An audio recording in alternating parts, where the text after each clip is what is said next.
말씀의 제목을 한번 따라해 볼까요? 건강하게 삽시다. 우리 좌우 앞뒤에 앉으신 분들하고 이렇게 인사할까요? 건강하게 삽시다. 건강하시죠, 성도님들? 제가 어렸을 때 이해 못했던 것 하나가 있었습니다. 어렸을 때는 이해를 못했지만 지금은 이해를 한다는 말이긴 한데요. 어릴 때 국민학교를 다니던 시절에 연말이 되면 텔레비전에서 꼭 하는 것이 있었습니다. 제야의 종을 치고 일출을 보고 그리고 새해 소망을 인터뷰하는 그런 프로그램인데요. 그런데 인터뷰할 때 새해 소망이 무엇입니까? 라고 물어보면 정말 대부분의 사람들이, 아니 제가 느끼기에는 거의 모든 분들이 인터뷰하기를 같은 대답을 합니다. 성도님들은 2023년 올해 새해 소망이 무엇이었습니까? 제가 기억하는 텔레비전에 나온 그 새해 소망을 말씀하시는 분들은 대부분이 올해 새해 소망은 건강입니다. 가족이 건강했으면 좋겠습니다. 부모님이 건강했으면 좋겠습니다. 우리 아이들이 건강했으면 좋겠습니다. 그때 어린 저는 그게 너무 이상했습니다. 새해 소망이 얼마나 많은데요. 국민학교 다니던 시절에 공부도 잘하고 싶고 올해 새해 소망 공부 잘하게 해주세요. 갖고 싶은 것도 있고 하고 싶은 것도 있고 사고 싶은 것도 있고 가고 싶은 것도 있는데 왜 다들 텔레비전에 나와서 새해 소망을 이야기하면 건강이라고 이야기하는지 그 어린 시절에는 잘 이해가 되지 않았었습니다. 건강이 없으면, 건강을 잃으면 어찌 맛있는 음식을 먹고 하고 싶은 걸 하고 또 가고 싶은 곳을 갈 수가 있을까요? 아프면 새해 소망이 뭐 10개, 100개, 아니 단 하나라도 아프면 아무 소용이 없다는 것을 어릴 때는 잘 몰랐었던 것 같습니다. 제가 오늘 수요 예배 설교를 준비하면서 이제 이 본문으로 건강에 대해서 한번 해야겠다. 그래서 이제 건강하게 삽시다라는 제목과 본문을 정해놓고 있었습니다. 그리고 이제 건강하게 삽시다 이 설교를 이제 준비를 해야 되겠다 결심을 했는데 그렇게 이제 하고 난 다음 날 저희 둘째가 이제 자고 아침에 일어났는데 엄마 나 아픈 것 같아 이렇게 말을 하는 겁니다. 저희 둘째가 6살인데 아시는 것처럼 아주 굉장히 활발하고 적극적이고 그리고 말도 지질이 안 듣습니다. 그 둘째 딸이 잘 아프지도 않았어요. 참 건강하고 씩씩한 딸인데 자고 일어나더니 엄마 나 아파 그러면서 이렇게 소파에 축 늘어져서 누워 있는 거예요. 말도 안 듣는, 또 원하는 게 있으면 마트 바닥에서도 들어놓고 아파트 놀이터에서도 소리 한번 지르면 정말 온 사방팔방에서 다 들릴 정도로 발악을 하는 그 아이가 아프다고 누워 있는데 얼마나 마음이 아프고 속상하던지요. 중이염이 심하게 와서 이제 열이 났고 또 이제 요즘 구내염이 어린이들 사이에 돌고 있다고 합니다. 구내염까지 와서 이제 열도 나고 구내염도 있으니까 아프고 또 먹지도 못하고 이렇게 누워만 있다가 지금은 괜찮습니다. 이제 어제부터는 등원을 했습니다. 그런데 어제 아침에 또 저희 첫째 아들이 14살 중학생 아들이 자고 일어나더니 아프답니다. 제가 건강하게 삽시다 라는 이 주제로 설교를 하려고 딱 마음을 먹었는데 지난주에는 딸이 아팠고요. 그래서 월요일에 이제 딸을 계속 데리고 있었죠. 화요일에 이제 아이를 보내놓고 교회 와서 열심히 설교를 써야겠다 생각했는데 아들이 또 이제 아프답니다.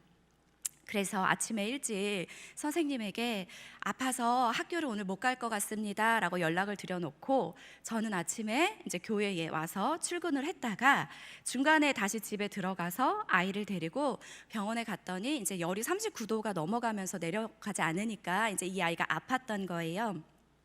그래서 이 큰 아들이 계속 처져 있고 누워 있고 잠만 자는데 또 제 마음이 엄청 아프더라고요. 아이가 아프니까 제 마음이 얼마나 아픈지 다시 사무실에 와서 일을 하고 준비를 해도 계속 아이 생각이 납니다. 그렇죠. 자녀가 아프면 부모님도 아프죠. 아이가 울어도 되니까, 떼 써도 되니까, 마트에 두러 누워도 되니까 건강하게만 자라다오. 건강이 왜 모두의 새해 소망인지 이제는 알 것 같습니다. 저도 올해 저희 가족의 첫 번째 기도 제목과 새해 소망이 건강입니다. 아프지 않아야, 건강해야 아이들이 학교에도 가고 교회도 가고 놀러도 가고 맛있는 것도 먹을 수 있겠지요.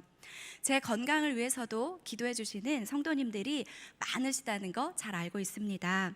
제 아이들의 건강을 위해서도 기도해 주시기를 부탁드립니다. 제 아이들이 건강해야 제가 마음껏 사역할 수 있거든요. 참고로 제 오늘 그 큰 아들은 오늘 아침에도 아팠는데 학교에 보냈습니다. 그리고 선생님께 이제 말씀을 드렸죠. 조퇴를 시켜달라고. 그리고 이제 아이에게는 말을 했습니다. 조퇴하고 집에 오는데 10시 반에서 11시 반까지는 엄마 설교하니까 전화하면 안 돼. 집에 와서 누워있어. 이렇게 말했는데요. 제가 저희 아이들로 인해서 불안해하지 않고 설교에 집중할 수 있도록 기도해 주시기 바랍니다. 건강해야 합니다. 성도 여러분들도 건강하시기 바랍니다. 건강해야 교회도 나올 수 있고 예배도 드릴 수 있고 오늘 이렇게 수요 예배도 나올 수 있습니다.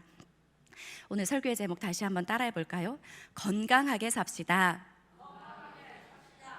우리가 건강해야 한다라고 할 때 이 건강은 어떤 건강을 말하는 걸까요?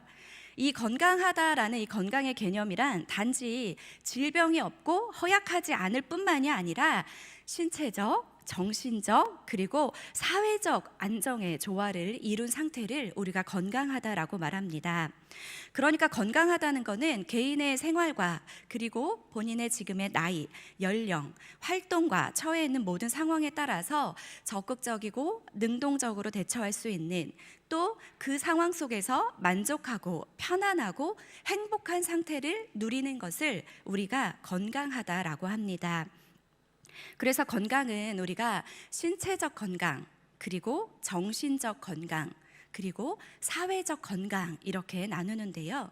이 신체적 건강이란 유아, 청소년, 성인, 노인들에게 맞는 생활과 활동, 즉 성장과 노화라는 과정을 고려해서 같은 집단에서의 신체적, 형태적, 기능적인 활동을 충분히 할 수 있는 것을 우리가 신체적 건강이라고 이야기합니다.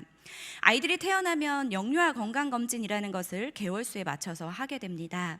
예를 들면은 개월수에 맞춰서 한쪽 발을 들 수 있다, 두 팔을 벌리고 설 수 있다, 점프를 할 수 있다, 그 개월수에 맞는 신체적 활동을 할 수 있는 것, 이 신체적 건강이란 그 나이대에 맞는 생활과 활동을 충분히 할 수 있다라는 것을 말하는 것이지요. 지금 나는 아직 내 나이대에 비해 관절이 튼튼하다. 나는 두 발로 건강하게 걸을 수 있다. 나는 시력과 청력이 내 나이대에 비해서 좋다.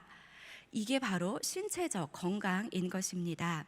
우리가 기본적으로 건강해야 한다라고 말할 때는 이 신체적 건강을 이야기하지요. 두 번째는 정신적 건강입니다. 정신적 건강의 개념은 이렇습니다. 인간은 스스로가 선택한 가치 기준을 가지고 있으며 자신 스스로의 이성적인 판단 아래에서 자신의 행위를 통제하고 스스로 평가하며 만족할 수 있는 상태가 되었을 때 정신적으로 건강하다라는 개념을 가지고 있습니다. 자존감이 높은 사람들은 아주 정신적으로 건강하지요. 이 자존감이라는 것은 우리가 흔히 말하는 회복 탄력성이 좋은 사람을 이야기하기도 합니다. 이 회복 탄력성이라는 것은 원래 제자리로 돌아오는 힘, 그러니까 심리학에서는 주로 시련이나 고난을 이겨내는 긍정적인 힘을 의미하는 말로 쓰이고 있는데요. 나에게 일어나는 어렵거나 힘들거나 불편한 일들이 생겼을 때 내가 그것을 어떻게 반응하는지를 생각해 보고 내가 정신적으로 건강한지 건강하지 않은지 생각해 볼 수 있겠지요. 세 번째는 사회적 건강입니다. 복잡하고 다양한 현대 사회에서 사회의 한 일원으로서 직장, 학교, 가정, 이웃 등과 함께 생각하고 더불어 살아가는 데 있어서 아무런 문제가 없고 스스로 잘 적응해 나갈 때 사회적으로 건강하다라고 할 수 있습니다. 그러니까 다시 말하면 사회적으로 자신의 일을 잘 처리하고 인간관계가 좋은 상태가 사회적으로 건강하다라고 말할 수 있는 것이지요. 건강은 행복한 인생의 필수 조건이며 누구나 건강하고 싶어 하는 것은 불변의 가치입니다. 그래서 세계보건기구 WHO는 건강의 개념을 이렇게 정의하고 있습니다. 질병이 없거나 허약하지 않을 뿐 아니라 육체적, 정신적, 사회적으로도 완전히 안녕한 상태. 과거에는 몸이 아프지만 않으면 건강하다고 생각했지만 최근에는 이 신체적인 건강을 비롯해서 정신 건강과 또 사회적 건강도 아주 중요하게 부각되고 있는 것을 볼 수 있습니다. 그래서 준비하다 보니까 이런 게 있더라고요. 대한신경정신의학회에서 나온 정신 건강을 지키는 10가지 수칙입니다. 이렇습니다. 들어보시면서 내가 정신적으로 건강한지 한번 생각해 보시기 바랍니다. 1. 긍정적으로 세상을 바라본다. 2. 감사하는 마음으로 산다. 3. 반갑게 마음이 담긴 인사를 한다. 그냥 인사하는 거 아니에요. 반갑게 마음이 담긴 인사를 하는 거예요. 4. 하루 세끼 맛있게 천천히 먹는다. 5. 상대의 입장에서 생각해 본다. 6. 누구라도 칭찬한다. 7. 약속 시간에 여유 있게 가서 기다린다. 8. 일부러라도 웃는 표정을 짓는다. 사실 얼마 전에 굉장히 제가 개인적으로 힘든 일이 있어서 그게 얼굴로 잘 가려지지 않아서 얼굴이 좀 어두울 때가 있었는데 성도님들이 이제 몇 분이 이게 보시고 전사님 무슨 일 있어요? 제가 말하고 싶지 않았는데 제 표정에서 드러났던 것 같아요. 일부러라도 웃는 표정을 짓는다. 얼굴 표정에서 다 그 사람의 마음을 알 수도 있습니다. 9. 원칙대로 정직하게 산다. 10. 때로는 손해볼 줄도 알아야 한다. 이게 보니까 그 대한신경정신의학에서 나온 정신건강을 지키는 10가지 수칙이라고 합니다. 여러 가지를 말했지만 여기 몇 가지를 실천할 수는 있겠죠. 오늘 하루 누구라도 칭찬해 보시기 바랍니다. 그리고 누군가를 만날 때 일부러라도 웃으면서 그리고 반가운 마음을 담아 인사하시기 바랍니다. 우리가 신체가 아무리 건강하다고 할지라도 행복하지 않다면, 정신적으로 건강하지 않다면 자연스럽게 활동력이 떨어지고 무기력해지기 마련입니다. 몸이 건강할 뿐만이 아니라 정신적으로도 건강하고 사회적으로 건강한 상태를 우리가 건강하다라고 말합니다. 몸이 건강해도 정신적으로, 사회적으로 건강하지 않으면 어려움이 있을 수 있고 더 나아가 사회적 문제를 일으킬 수도 있겠지요. WHO에서 말하는 우리 성도님들은 육체적, 정신적, 사회적으로 안녕한 상태를 가지시기 바랍니다. 저는 우리 교회 모든 성도님들이 건강하셨으면 좋겠습니다. 특별히 이제 시니어분들은 어르신분들 하나님 앞에 가는 그 날까지 이 땅에서 건강하게 사셨으면 좋겠습니다. 이곳에 나와서 예배하는 우리 모든 성도님들 건강하셨으면 좋겠습니다. 건강을 잃으면 모든 것을 잃게 되고 우리의 육신이 건강한 것도, 우리의 정신이 건강한 것도, 우리가 사회적으로 건강한 것도 모두 하나님의 축복입니다. 그런 의미에서 우리 한 번 더 해볼까요? 건강하게 삽시다. 제가 지금까지 말한 것은 신체적, 정신적, 사회적 건강입니다. 여기에서 이러한 건강만큼이나 우리에게 더 중요한 체크해야 될 건강이 하나 더 있지요. 그것은 바로 영혼의 건강입니다. 하나님이 인간을 창조하실 때 하나님의 형상으로 만드셨습니다. 하나님의 형상대로 창조하셨다는 것은 하나님과 사귀어 교제하며 하나님이 공급하시는 힘을 받고 사는 존재로 지으셨다라는 것이지요. 하나님의 능력이 없이는 결코 인간은 존재할 수 없습니다. 그러므로 인간은 하나님과 항상 영적으로 교통하며 살아야 합니다.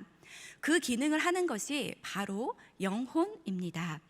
하나님이 영혼을 불어넣기 전까지 인간은 하나님이 빚으신 하나의 흙덩어리에 지나지 않았습니다. 그런데 그 코에 생기를 불어 넣으심으로 생명이 되었지요. 살아 움직이게 되었고 호흡하게 되었고 느끼고 듣고 생각하게 되었습니다. 그런데 대부분의 사람들이 영혼에 관심을 좀 소홀히 하는 것 같습니다. 우리 육신의 삶이 전부인 줄 착각하며 살 때가 많이 있습니다. 그래서 몸이 건강하고 사업이 잘 되고 돈 잘 벌고 오래오래 살 수 있다면 아무런 문제가 없을 거라고 생각합니다. 그러나 우리가 더 중요하게 여겨야 할 것은 그 무엇보다도 영혼의 건강입니다. 성경은 마음의 중요성을 말하며 무엇보다 건강을 위해 마음을 지켜라 라고 이야기합니다. 성도님들의 마음은 지금 건강하신가요?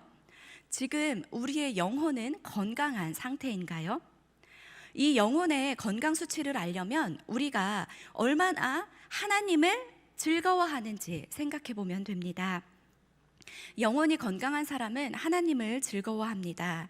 신앙생활이 행복합니다. 예배가 은혜롭습니다.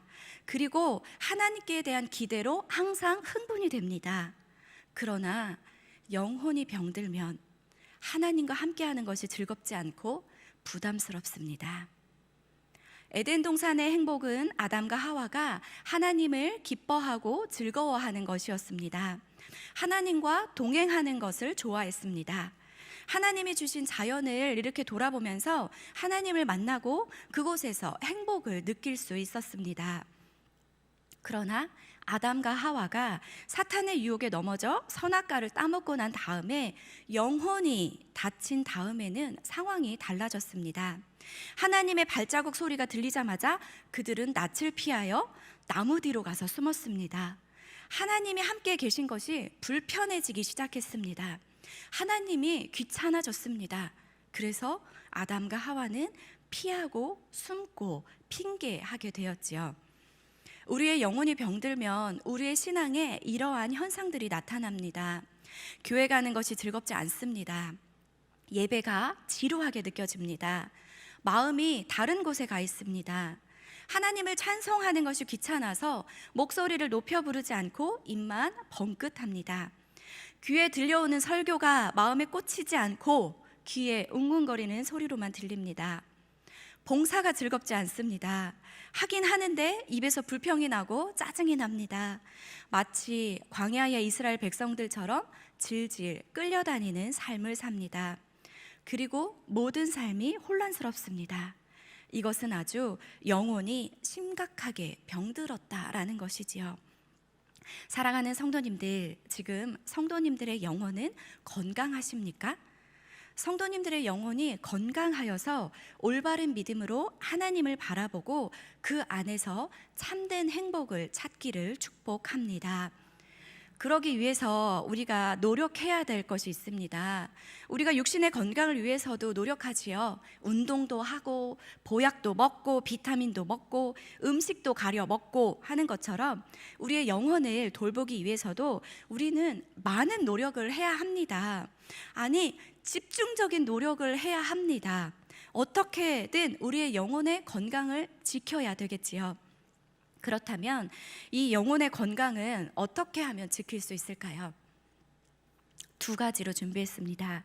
첫 번째, 영혼의 건강은 하나님 말씀에 주목할 때 지킬 수 있습니다. 영혼의 건강은 하나님의 말씀에 주목할 때 지킬 수 있습니다. 오늘 제가 읽은 20절에서 27절까지의 말씀을 제가 보면서 설명을 드리겠습니다. 20절에는 하나님께서 우리에게 말씀하십니다. 내 말에 주의하라고, 귀를 기울이라고. 하나님의 음성, 하나님의 사인에 귀를 기울일 때 우리는 건강을 지킬 수 있습니다. 다시 말하면 하나님의 말씀을 잘 듣고 그대로 행하라는 것이지요. 환자가 병원에 가서 진료를 보면 처방과 지시가 있고 또 병을 잘 고치려면 그 의사의 말에 귀를 기울여야 합니다. 오늘 본문에서도 내 말에 주의하라, 내 말에 귀를 기울여라, 눈에서 떠나지 말게 하라, 마음속에 지키라. 그리고 그렇게 하면은 생명과 건강을 얻게 된다고 이야기합니다. 영혼을 건강하게 하는 것은 그렇게 복잡하거나 장황하지 않습니다. 어떤 사람은 영혼을 위해 이곳저곳을 찾아다닙니다. 어떤 사람은 영혼이 성장해야 한다면 이곳저곳을 기울이기도 합니다. 어떤 사람은 이 사람 저 사람 따라다니기도 합니다. 그러나 그 무엇보다 우리의 영혼을 건강하게 하는 비결은 하나님의 말씀을 지키고 그대로 살아야 영혼이 건강한 것입니다. 하나님의 말씀에 주목하여 영혼의 건강을 지키시기 바랍니다. 교회 안에도 하나님의 말씀을 주목할 수 있는 것들을 많이 준비하고 있지요. 구약과 신약도 준비되어 있고 점프와 1:1 제자훈련 그리고 마더와이즈가 하나님의 말씀에 주목하도록 도와줄 것입니다. 오늘부터 수요 예배를 드리고 점심을 드시고 난 후 1시 반에 구약은 3층에서 신약은 4층에서 성경 공부가 시작되지요. 점프 성경 공부는 4월 15일부터입니다. 우리 영혼의 건강을 위해 말씀에 주목하시기 바랍니다. 말씀에 집중하시기 바랍니다. 이 영혼의 건강을 위해 말씀에 집중할 때 오늘 22절은 이렇게 말합니다. 그것은 얻는 자에게 생명이 되고 온 육체에 건강이 됨이니라. 말씀을 집중할 때에 영혼의 건강을 위해 하나님의 말씀에 집중할 때 그것을 얻는 자에게는 생명이 되고 또 육체에 건강을 주신다 약속하십니다. 교회 안에 여러 성경 공부들을 통하여서 성도님들의 영혼이 건강해지시기를 축복합니다. 우리의 영혼을 건강하게 하기 위해서 첫 번째는 말씀에 주목하는 거고요. 두 번째는 우리의 마음을 지킬 때 영혼이 건강할 수 있습니다. 우리는 무엇보다 우리의 마음을 잘 지켜야 합니다. 23절을 보면 모든 지킬 만한 것 중에 마음을 지키라라고 이야기합니다. 그 이유는 마음속에서 생명의 근원이 흘러나오기 때문이지요. 우리가 살면서 지켜야 할 것들이 얼마나 많이 있습니까? 가족도 지켜야 되고요, 재물도 지켜야 되고요, 권력, 기득권, 명예, 자존심, 육신적 건강도 지켜야 합니다. 미모도 지켜야 되고요, 건강도 지켜야 합니다. 이런 것 지키는 것이 나쁘다라는 것이 아니지요. 중요합니다. 그러나 우선순위가 무엇인지 생각해 보라라는 것이지요. 우리는 그 무엇보다도 우리의 마음을 지켜야 합니다. 우리의 마음이 흔들릴 때가 얼마나 많이 있습니까? 염려하고 걱정하고 불안해하고 그럴 때마다 우리는 마음의 중심을 지켜야 합니다. 우리의 영적인 생명도 육적인 생명도 모두 마음과 밀접하게 관계가 있지요. 영적 생명은 예수님을 우리 마음에 모셨느냐 모시지 않았느냐에 따라 죽음과 삶으로 갈라지지요. 또한 이 마음은 육체의 건강과도 밀접하게 연관이 되어 있습니다. 시편의 많은 말씀들을 보면 이런 본문들이 나옵니다. 마음이 녹을 때 힘이 말랐다. 고통 때문에 눈과 몸이 쇠하였다. 신음 때문에 뼈가 쇠하였다. 이런 것들은 이 마음이 육신의 건강과 밀접한 관계가 있음을 이야기해주고 있지요. 성경은 마음의 중요성을 말하며 무엇보다 건강을 지키기 위해서 우리의 마음을 지켜야 한다라고 말씀하십니다.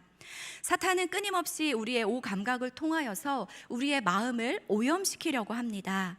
그렇다면 우리는 어떻게 이 마음을 또 지킬 수가 있을까요? 당연히 마음을 지키려면 말씀대로 살아야 합니다. 우리가 잘 아는 대로 이 라틴어로 성경을 캐논이라고 하지요. 이것은 헬라어 카논에서 유래된 말로 뜻은 갈대, 막대기, 자 이런 의미를 합니다. 그러나 이 길이를 재는 잣대, 기준, 그러니까 이제 성경의 뜻이 길이를 재는 잣대, 규범, 표준이라는 말인 것이지요. 이 세상의 모든 것들이 옳고 그름을 재보는 잣대, 규범, 기준이 곧 성경이다라는 이야기입니다. 성경이 흔들리는 마음을 잡는 기준이 되고 중심이 된다라는 것이지요. 마음을 지키기 위해서는 말씀대로 살아야 합니다. 오늘 말씀에서는 분명하게 24절, 25절, 26절, 27절에서 우리가 무엇을 어떻게 해야 되는지 마음을 지키는 법에 대해서 나오고 있습니다. 24절을 보면 마음을 지키기 위해서는 입을 지켜야 합니다. 구부러진 말을 버리고 삐뚤어진 말을 멀리해야 되지요. 우리가 마음을 지키기 위해서는 첫 번째로 말을 잘해야 합니다. 사실인 말, 사실일지라도 다른 사람에게 유익이 되는 말, 다른 사람에게 유익이 될지라도 모두에게 덕이 되는 말을 해야 되지요. 또한 이 입을 잘 지키려면 귀도 잘 지켜야 합니다. 부정적이고 비판적이고 소극적인 말에 귀를 기울이지 말아야 합니다. 사탄의 말에, 하와는 사탄의 유혹의 말에 귀를 기울이고 비극적인 일을 만들었지요. 아담과 하와처럼 하나님이 정령 죽는다고 했는데 죽을까 하노라 했고, 먹지 말라고 했는데 먹지도 말고 만지지도 말라고 했다고 축소하거나 왜곡해서는 안 되겠지요. 말투를 바꾸면 감정도 바뀌고 마음도 바뀌게 되어 있습니다. 걱정하는 마음이 들면 하나님 앞에 나와 기도해 보십시오. 새벽에도 나와 기도하고 금요 기도에도 나와 기도하고 계속해서 하나님 앞에 나와 기도하는 것입니다. 우리의 영혼을 지키기 위해서 우리의 마음을 지켜야 하는데, 이 마음을 지키기 위해서는 우리의 말과 귀를 조심해야 합니다. 신약 성경에 나오는 3대 실천 강령은 항상 기뻐하라, 쉬지 말고 기도하라, 범사에 감사하라입니다. 이 세 가지를 항상 되새기면서 우리의 말과 귀를 조심하시기 바랍니다. 또한 25절에는 마음을 지키기 위해 눈을 지켜야 한다라고 이야기합니다. 쓸데없는 것에 기웃거리지 말고 항상 앞만 똑바로 쳐다보라는 것이지요. 눈을 지키는 것이 마음을 지키는 것입니다. 봐서 안 될 것 안 보면 되지요. 눈을 지키는 것, 감각기관을 통해서 획득하는 우리의 모든 정보의 80% 이상이 시각을 통해서 얻어진다고 합니다. 다윗도 낮잠 자다 목욕하는 여인을 보고 눈을 지키지 못해서 마음의 음욕이 일어나고 그것이 간음하고 결국 살인까지 갔지요. 아담과 하와도 선악과에 눈길을 주었다가 먹음직도 하고 보암직도 해 결국은 범죄하고 말았습니다. 눈은 마음의 창이라고 하지요. 마음을 지키기 위해서는 눈을 지켜야 합니다. 늘 기쁜 것, 좋은 것, 선한 것, 가치 있는 것을 보면 마음이 기쁘고 소망이 넘치고 생동감이 넘치게 되어 있습니다. 그런데 우리가 우울하고 슬프고 더러운 것을 보면 마음도 그렇게 변화되게 되어 있습니다. 영혼의 건강을 위해 지키는 것, 그 두 번째는 눈을 지키는 것입니다. 또 26, 27절을 쭉 보면 우리가 마음을 지키려면 발을 지켜야 한다라고 이야기합니다. 이 말씀들은 인생길을 무사히 다 가려거든 우리의 걸음을 조심하라라는 것이지요. 우리의 마음을 지키려면 발을 지켜야 합니다. 우리의 발걸음을 어느 곳으로 옮기냐에 따라서 우리의 마음도 영향을 받습니다. 우리의 발길이 술집으로 가느냐, 도서관으로 가느냐, 백화점으로 가느냐에 따라서 우리의 마음이 움직입니다. 좌로나 우로나 치우치지 말고 내 발을 악에서 떠나게 하라. 우리 삶의 중심을 딱 잡고 앞을 바라보며 나아갈 때 좌로나 우로나 치우치지 않고 표대를 향하여 앞으로 나아갈 때 우리는 우리의 영혼의 건강을 지킬 수 있습니다. 마태복음 6장 33절에서 말하죠. 그런즉 그의 나라와 그의 의를 구하라. 그리하면 이 모든 것을 너에게 더하시리라. 그 앞절에는 이렇게 나와 있습니다. 무엇을 먹을까, 마실까, 입을까 구하지 말라고. 하늘에 계신 아버지께서 너희에게 이것들이 있어야 할 줄을 다 안다고 말씀하고 계십니다. 말씀을 정리하며 마치도록 하겠습니다. 아까도 말씀드린 것처럼 저는 교회를 위해서 기도할 때마다, 성도님들을 위해서 기도할 때마다 하나님께서 건강 지켜주시기를 간구합니다. 하나님 앞에 서는 그 날까지 우리의 육신뿐만이 아니라 영적으로도 건강하게 살기를 기도합니다. 건강하게 사십시오. 성도님들 건강하게 사십시오. 신체적으로, 정신적으로, 사회적으로 건강할 뿐만이 아니라 영혼의 건강까지도 지키시기 바랍니다.